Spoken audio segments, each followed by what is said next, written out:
Continuando, vamos a hacer una evaluación con unos reactivos muy prácticos, que es el peróxido de hidrógeno, que no es más que agua oxigenada, ¿cierto? Con esto, ¿qué vamos a evaluar?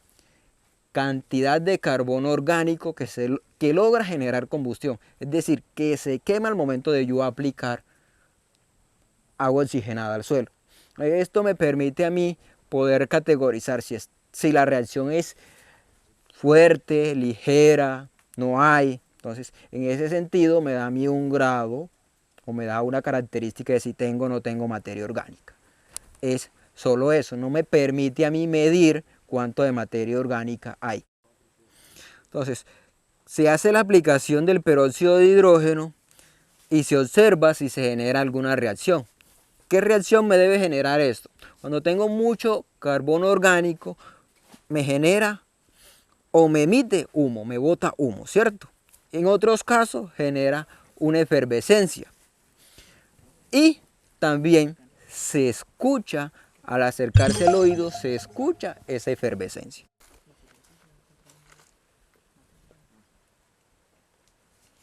Vemos que se presenta una leve efervescencia. Al igual, es audible. Podemos decir que acá tenemos una reacción moderada a fuerte al peróxido de hidrógeno, es decir, tenemos contenidos de materia orgánica.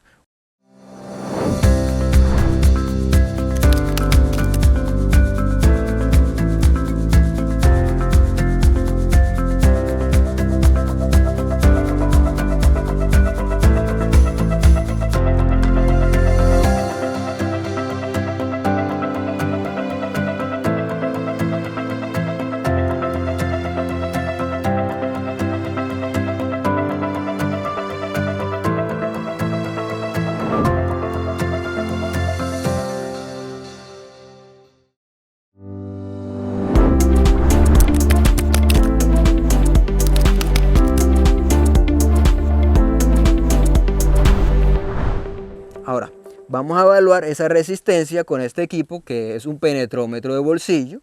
Entonces esto me permite a mí mirar qué tan fuerte o qué tanta resistencia pone el perfil del suelo, pone el suelo al momento de yo hacer una penetración. Y al final me va a permitir hacer una recomendación mirando cómo sería la distribución de raíces, ¿cierto? ¿Qué gasto energético requiere la planta en las raíces para generar su crecimiento y llegar a esas áreas para la toma de agua y sales minerales?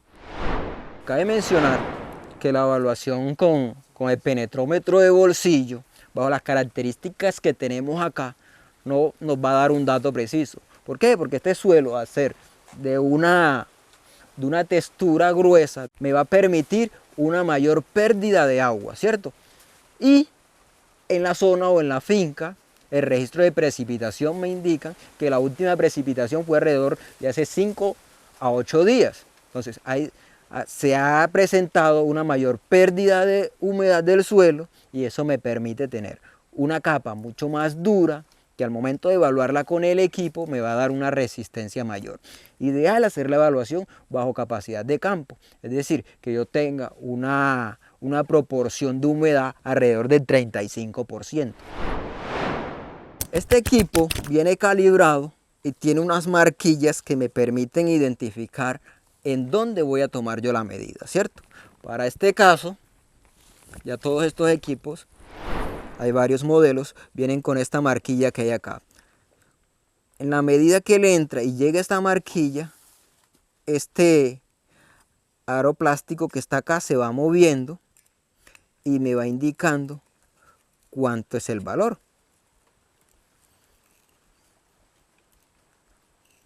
¿Listo? Entonces aquí vemos el desplazamiento y ya tomamos el dato. Dentro del procedimiento que nosotros hacemos, tomamos 6 puntos en la distribución del estrato. Es decir, distribuimos toda la profundidad del estrato, unos 6 puntos, y al final tomamos un promedio.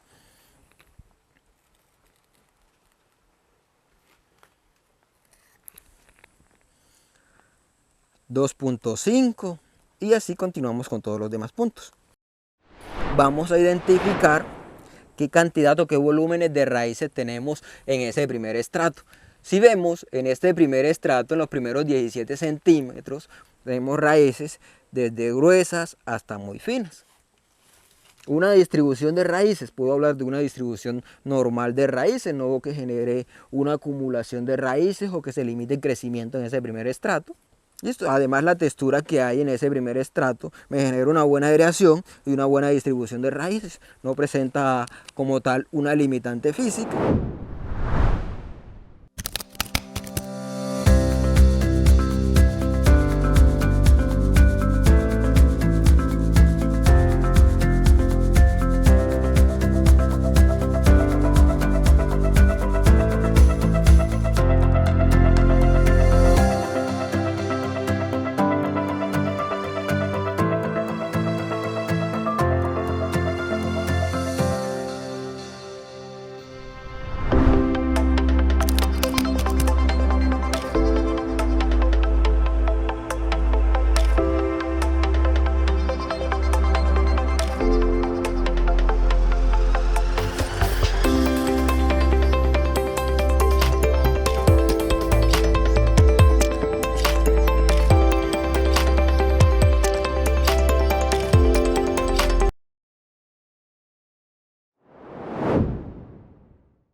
Para esto, ¿qué se utiliza? Se utiliza un cilindro metálico, hueco por parte y parte.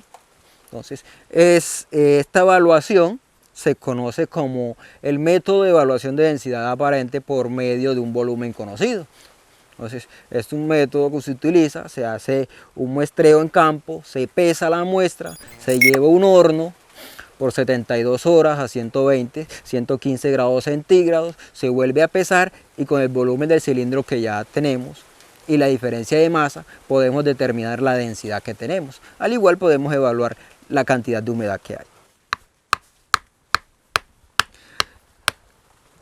Toca tener en cuenta que al momento de introducir el cilindro, toca golpear el cilindro con la misma fuerza, tratando de mantener la misma fuerza y tratando de que el cilindro me quede completamente recubierto. Es decir, que el nivel de suelo logre superar el nivel del cilindro. Así, de esta forma, ya yo saco la muestra. Para cada uno de los estratos se toman 3 muestras, es decir, se hacen 3 repeticiones. Yo aquí tengo mi muestra, hago un corte en la parte superficial al ras del cilindro.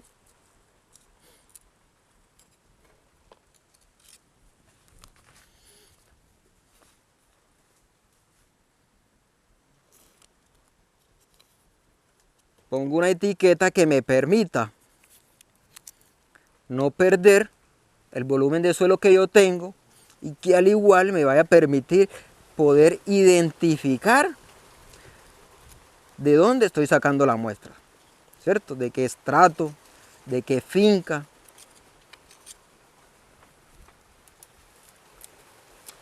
Así ya tenemos una muestra. Esta muestra la identificamos, ya pertenece al primer estrato. Tengo la finca, tengo la semana, tengo el lote y tengo de qué estrato me pertenece, ¿cierto? Y qué repetición es, porque es el primer estrato, que es la primera repetición del lote 24. La llevamos al horno, a secado, posteriormente tomamos el peso y tomamos la medida. Entonces, ese peso lo podemos tomar acá en campo o lo podemos tomar inmediatamente, lleguemos a oficina o lleguemos a laboratorio donde vamos a secar la muestra. Tabla de campo en donde identificamos el nombre de la finca, el lote que está en evaluación, la fecha, la semana y si la evaluación es por cajuela o es por calicata, ¿cierto? Entonces acá marcamos que es por calicata. Este es el peso del cilindro en seco, este es el peso del cilindro más suelo húmedo. Para este caso tenemos que es el primer estrato, entonces tenemos que esto es un peso de 159 gramos. ¿Listo? Entonces, los datos que llenamos directamente en campo o que llenamos antes de meter la muestra en el horno, principalmente es el peso del cilindro más suelo 1. Para tener en cuenta, cuando no se hace un muestreo idóneo, es decir, que me genere un vacío en la toma de la muestra, debo repetir esa muestra. ¿Por qué? Recordemos que vamos a evaluar una densidad y una humedad con base a un volumen conocido.